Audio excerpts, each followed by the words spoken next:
आज तो वसूली करके ही जाऊंगा। घनश्याम, अरे ओ घनश्याम। वो तो स्कूल गए हैं। स्कूल गया है। अरे बहाना तो ढंग का बनाती। हाँ लाला, मैं स्कूल ही गया था, फार्म स्कूल, जहाँ किसानों को सिखाई जाती है खेतों में पैदावार बढ़ाने की हर बात, जैसे मिट्टी के हिसाब से सही खाद, बढ़िया बीज और जरूरत के मुताबिक कीटनाशक, ताकि कम लागत में अधिक मुनाफा। ये पकड़ लाला, तेरा हिसाब साफ।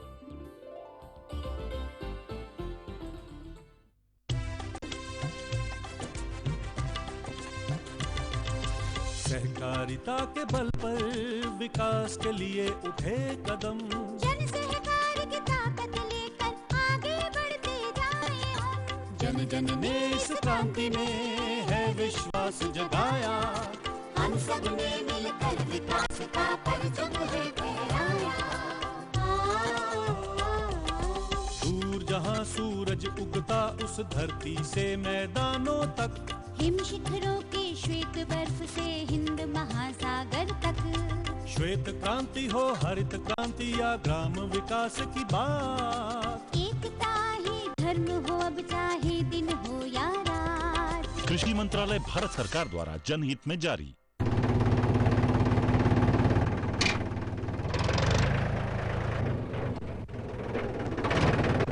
अरे हरकू वाह, बीज, कीटनाशक और आज खाद भी। अरे इतना खर्चा कहाँ से? अरे खर्च की चिंता किसे है, मेरे पास है ये किसान क्रेडिट कार्ड। कार्ड? अरे बैंकों द्वारा जारी इस कार्ड से किसान उसकी सीमा तक की रकम कभी भी बैंक से निकलवा सकता है और खेती बाड़ी की सामग्री कभी भी खरीद सकता है। तो हरकू भैया एक कार्ड मेरे लिए भी। किसान क्रेडिट कार्ड के लिए नजदीकी बैंक से संपर्क करें और पाएं ढेर सारे लाभ।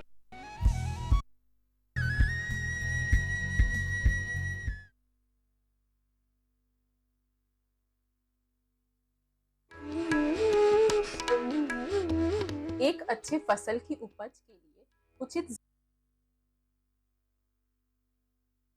जमीन की तैयारी,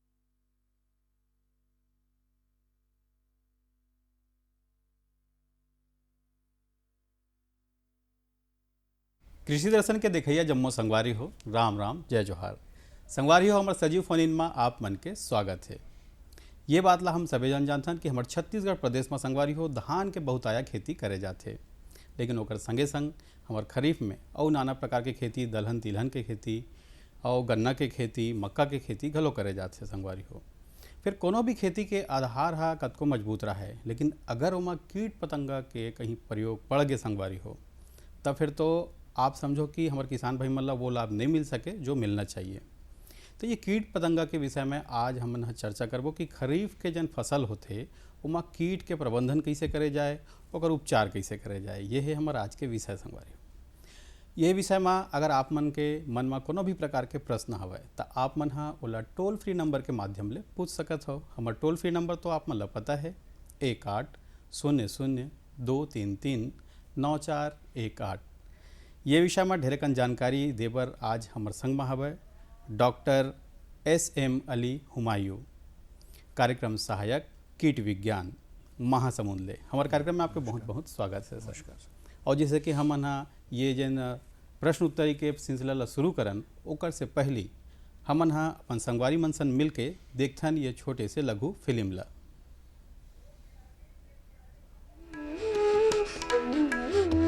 एक अच्छे फसल की उपज के लिए उचित जमीन की तैयारी, जल प्रबंधन, खाद प्रबंधन और अनुकूल मौसम अत्यधिक महत्व रखता है।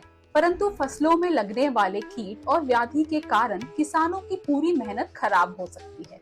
इसलिए कीट और व्याधि का उचित प्रबंधन और उपचार एक अच्छे फसल के लिए महत्वपूर्ण है। खरीफ फसलों में होने वाले प्रमुख कीट और व्याधियों में से हैं धान का तना छेदक वयस्क कीट प्रायः रात्रि में विचरण करते हैं। नवजात कीट कुछ समय तक पत्ती के उत्तकों को खाती है, उसके बाद गांठ के पास से तना में छेद कर उसमें प्रवेश कर जाती है और तना के मध्य में रहती है और अंदर की ओर खाती रहती है। अधिक प्रकोप होने पर ऊपर की पत्तियां भूरी होकर सूख जाती हैं, किंतु निचली पत्तियां हरी बनी रहती हैं। इस अवस्था को मृत केंद्र यानी डेड हार्ट कहते हैं। मक्के की फसल के प्रमुख कीट। तना छेदक कीट। इस कीट की सुंडियां 20 से 25 मिलीमीटर लंबी और स्लेटी सफेद रंग की होती हैं, जिसका सिर काला होता है और 4 लंबी भूरे रंग की लाइन होती है। इस कीट की सुंडियां तनों में छेद करके अंदर ही अंदर खाती रहती है। फसल के प्रारंभिक अवस्था में प्रकोप के फलस्वरूप मृत कोप बनता है, परंतु बाद की अवस्था में प्रकोप होने पर पौधे कमजोर हो जाते हैं और भुट्टे छोटे आते हैं एवं हवा चलने पर पौधा बीज से टूट जाता है।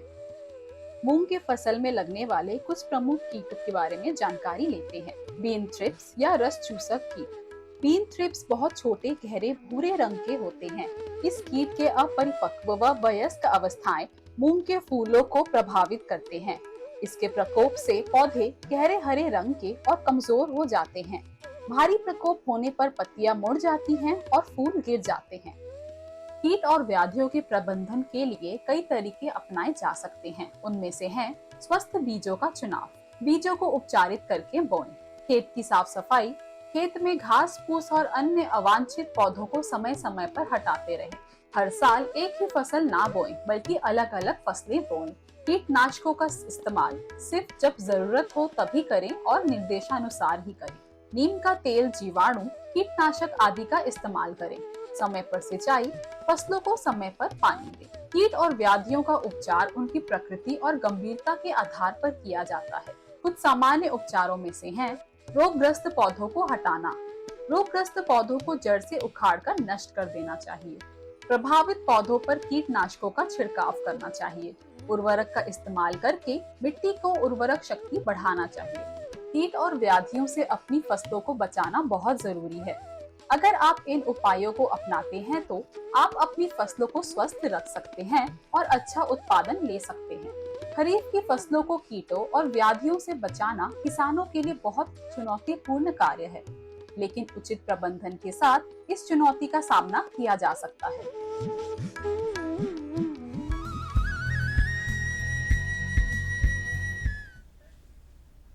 कार्यक्रम में एक बार फिर से आप मन के स्वागत है संगवारी हो। जैसे कि आप मन हाँ देखियो ये हमारा लघु फिल्म ला एमा आप मन ला काफ़ी सारा जानकारी घलोक मिली सोही।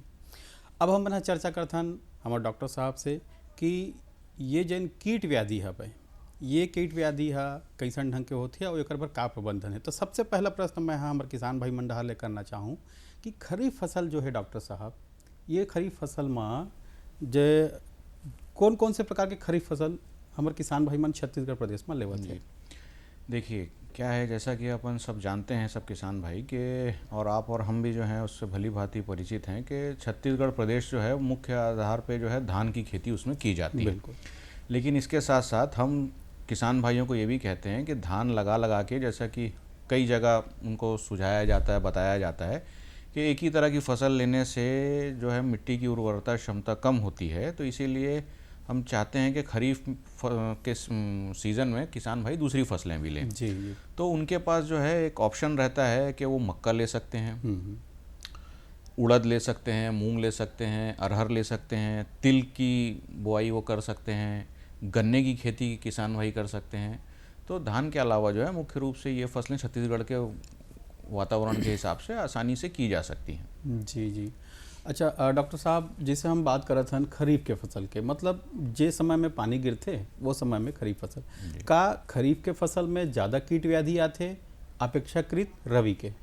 नहीं, ऐसा नहीं है, बल्कि हम लोगों ने ये पाया है कि रबी में कीट का प्रकोप ज़्यादा होता है। अच्छा। क्योंकि फसलों का जो फैलाव होता है, फसलों का जो बोने का रकबा होता है वो कम होता है। अच्छा। तो कीट उसमें ज़्यादा प्रकोप करते हैं, क्योंकि रबी में जैसे कि हम सब समझ सकते हैं कि जितनी ज़्यादा फसल रहेगी कीड़ों के लिए उतनी ज़्यादा फसल का चुनाव करने का ऑप्शन रहता है। लेकिन रबी में क्या है, फसलें कम हो जाती हैं, पानी के अभाव में जो है किसान भाई जो हैं फसलें वैसी लगाते नहीं हैं, रकबा कम हो जाता है, तो उसमें कीट प्रकोप अधिक मात्रा में पाया जाता है। जी जी। तो डॉक्टर साहब, धान के जो कीट प्रबंधन है, कौन कौन से प्रकार के कीट होते और प्रबंधन कैसे करना चाहिए ये ला बताओ। देखिए, धान के लिए छत्तीसगढ़ में और प्रायः सब जगह धान के लिए प्रमुख कीट जो हैं किसान भाई जिससे ज़्यादातर परेशान रहते हैं वो एक अपना तना छेदक रहता है, उसके साथ एक भूरा माहू है जिसका प्रकोप जो है आने पर किसान भाइयों को बहुत हानि होती है, और फिर एक अभी नया जो एक मकड़ी आई है, किसान भाई मकड़ी के नाम से जानते हैं, वो असल में जो है वो माइट है, जो मकड़ी की श्रेणी में आता है। वो इतने सूक्ष्म होते हैं कि आंखों से दिखाई नहीं देते, और जब उनका प्रकोप हो जाता है तो हमें पता तब चलता है जब फसल को नुकसान हो जाता है। तो एक वो उसे राइस पेनिकल माइट कहा जाता है जी। उसके साथ साथ जो है चूहा, आज का जो है उभरता हुआ सितारा मैं कहूँ, जो फसल को नुकसान पहुंचा रहा है। हाँ। तो एक वो चूहा भी जो है ये मुख्य रूप से धान की फसल को नुकसान पहुंचा रहे हैं जी। तो इसके निदान के लिए हम क्या क्या करें? देखिए, तना छेदक की अगर हम बात करें, जैसे मैंने 4 चीज़ की बात की, तो अपन चारों चीज़ों को एक एक करके ले लेते हैं जी। तना छेदक, भूरा माहू या कोई भी बीमारी से बचने के लिए सबसे पहले तो किसान भाई ये चीज़ का ध्यान रखें कि स्वस्थ बीज का चुनाव करें। स्वस्थ बीज से मतलब है कि उन बीजों का चुनाव ना करें जिसमें फफूंद लग गई हो, पुराने रखे हुए हों, है ना, उस तरह के बीजों का चुनाव ना करें, या कटे फटे जो टूटे हुए बीज रहते हैं उनका चुनाव वो ना करें, स्वस्थ बीज का चुनाव कर लें। उसके बाद सबसे बड़ी बात रहती है कि समय पे अगर बुआई की जाती है किसी भी चीज़ की, चाहे वो कोई सी भी फसल हो, समय पे अगर बुआई की जाती है तो वो हमेशा स्वस्थ फसल होती है। और ख़रीफ में उतना ज़्यादा पानी की आवश्यकता नहीं होती, पानी तो गिर जाता है, साथ में किसान भाइयों के पास बोर भी रहता है। तो ख़रीफ में कम से कम जो है प्रयास ये किया जाना चाहिए किसान भाइयों के द्वारा कि समय पे बुआई की जाए। उसके बाद जैसे तना छेदक किसी के खेत में आ भी जाता है, वो कीट है वो आएगा, उसकी प्रवृत्ति है।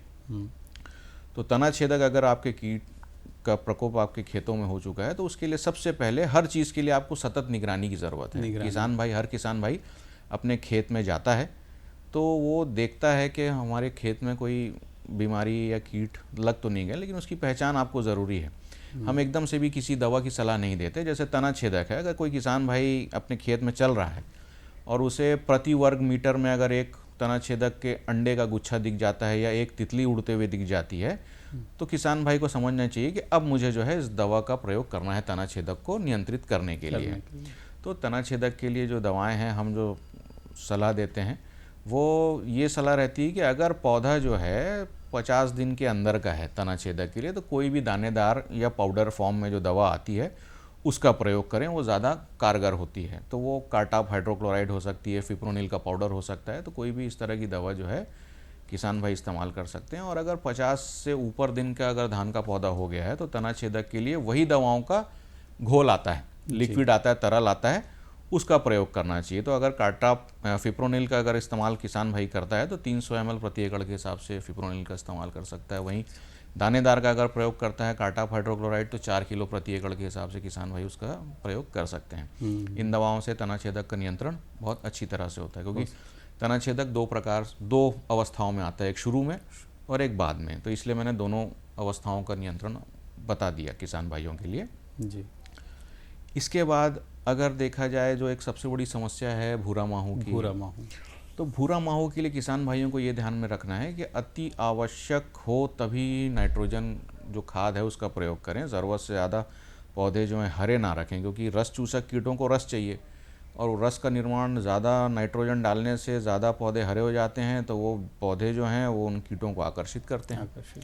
तो नाइट्रोजन का अगर बहुत ज़्यादा ही आवश्यक हो तभी प्रयोग करें। उसके साथ साथ पौधों में डिस्टेंस थोड़ा सा बना के रखें। मतलब अगर जो किसान भाई नर्सरी लगाते हैं, मतलब रोपाई करते हैं, या कोई किसान भाई छिड़का करते हैं, तो इतना ध्यान रखें कि हर 20 से 25 मीटर के बाद जो है 2 से 2.5 फीट 3 फीट की जो है एक पट्टी छोड़ दें। डॉक्टर साहब एक फ़ोन आवा थे। हेलो हेलो, हाँ किसान भाई, क्या नाम है आपके, कौन गाँव बोला था? सेवक दाकड़ से। जी जी सेवक जी, आप मन अपन प्रश्न पूछो। ये दान है ना, दान ऊपर ऊपर की कोप उसकी सूख रही है। हाँ हाँ हाँ, मान लो नीचे इल्ली दिखा रही है बस। जी जी जी जी, धान के ऊपर के भाग सूख रहे हैं। हाँ जी डॉक्टर साहब जी, देखिए धान का ऊपर का भाग सूखने की 2 वजह हो सकती है। पहली वजह ये कि आपने उसमें जिंक आपने अपने खेत में दिया है कि नहीं दिया है, ये आप बता सकते हैं। अगर आपने जिंक दिया है उसके बाद भी आपकी धान की पत्ती ऊपर से सूख रही है तो वो BLB बैक्टीरियल लीफ ब्लाइट जिसे कहा जाता है वो बीमारी हो सकती है। और वो ज़्यादा जो है वो आप उपयुक्त बता पाएंगे कि अगर आपने जिंक नहीं डाला है तो फिर वो BLB है, उसके लिए जो है स्ट्रेप्टोमाइसिन का इस्तेमाल आप कर सकते हैं। जी डॉक्टर साहब, हमन चर्चा करत रहे कि कौन कौन से मतलब रोग कीट आवत है ओकर निदान के बारे में। तो जैसा कि हम भूरा माहू के लिए कह रहे थे, तो मेरा कहना यह था कि भूरा माहू के लिए अगर रोपा लगाते हैं तो हर 20 से 25 मीटर के बाद 2-3 फीट की जो है एक पट्टी छोड़ दें, जिससे भूरा माहू जो है इधर से उधर जाना उनका जो है रोक लग जाती है। अच्छा।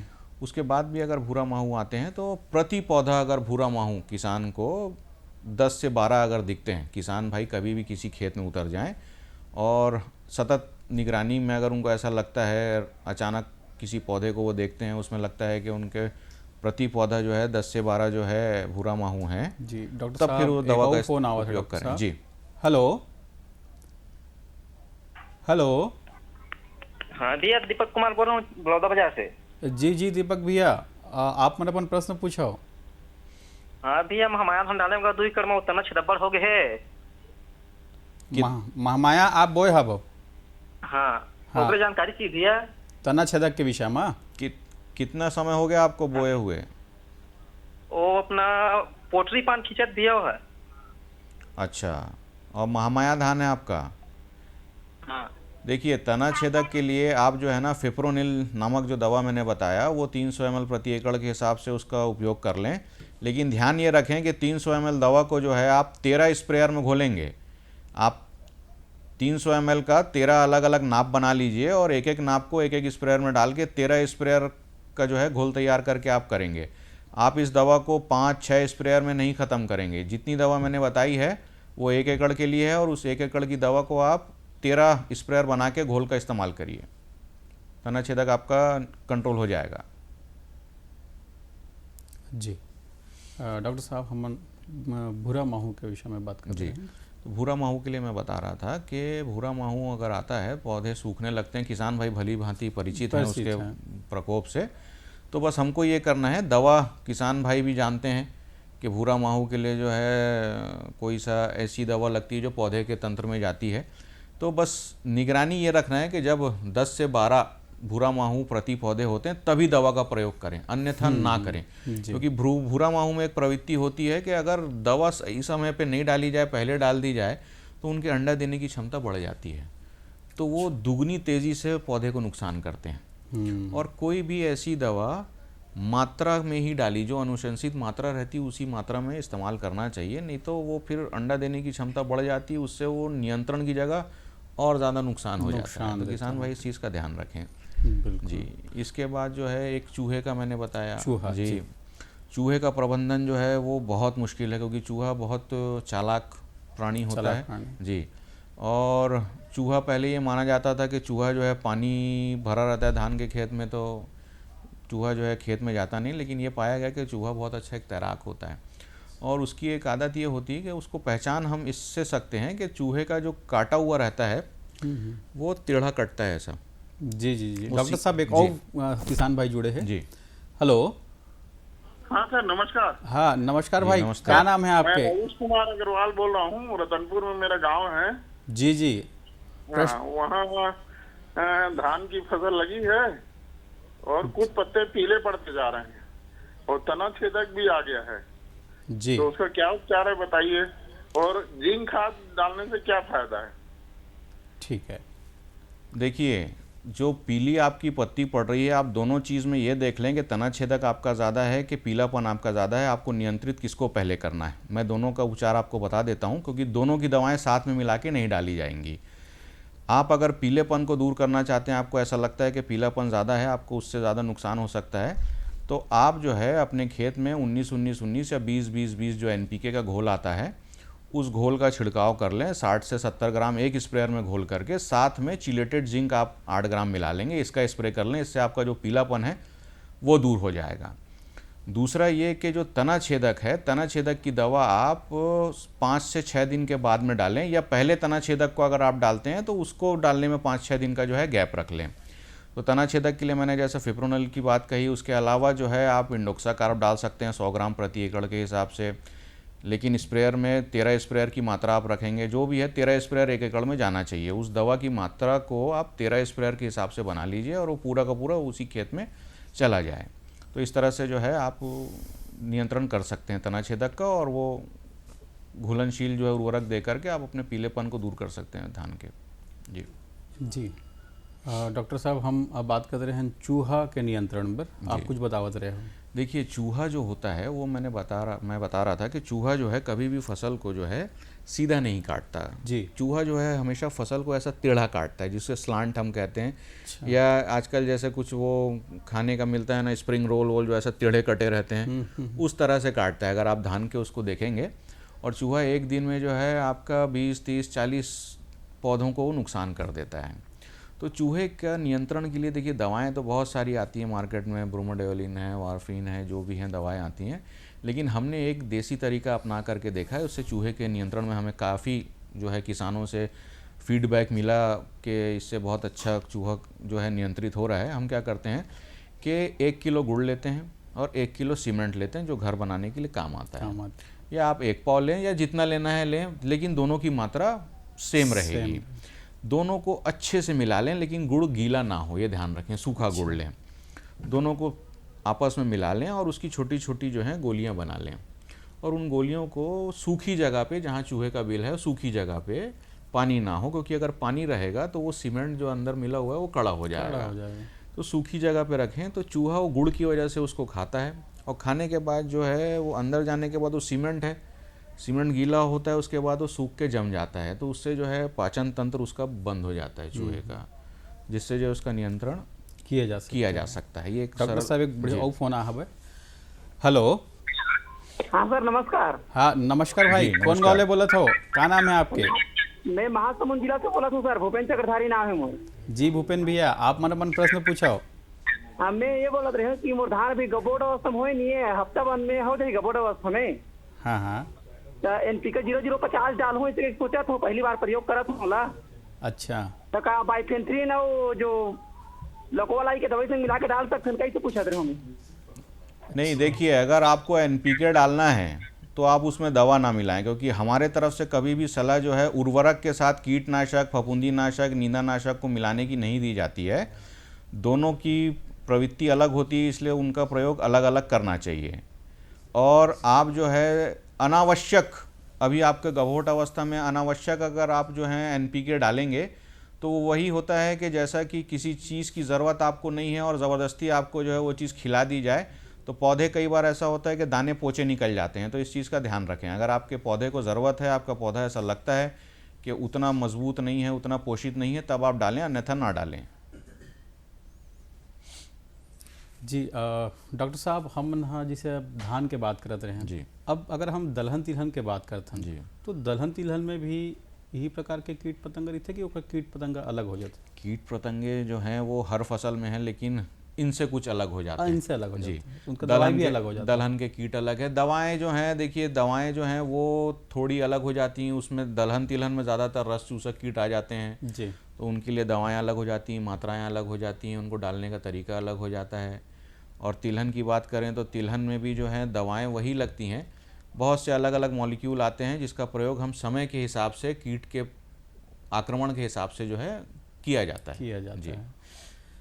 डॉक्टर साहब, जैसे मक्का के हम बात करते हैं जी, तो मक्का जो है ओकर की खेती हमारे किसान भाई मन करते हैं, तो वो वहाँ कौन कौन से प्रकार के कीट लगते हैं, ओकर निदान का? देखिए मक्के में क्या होता है, जिस तरह से धान में जो कीट लगते हैं, ज़्यादातर कीट मक्के में भी उसी तरह से लगते हैं, जो उनके तनों को नुकसान पहुँचाते हैं, पत्तियों को नुकसान पहुँचाते हैं।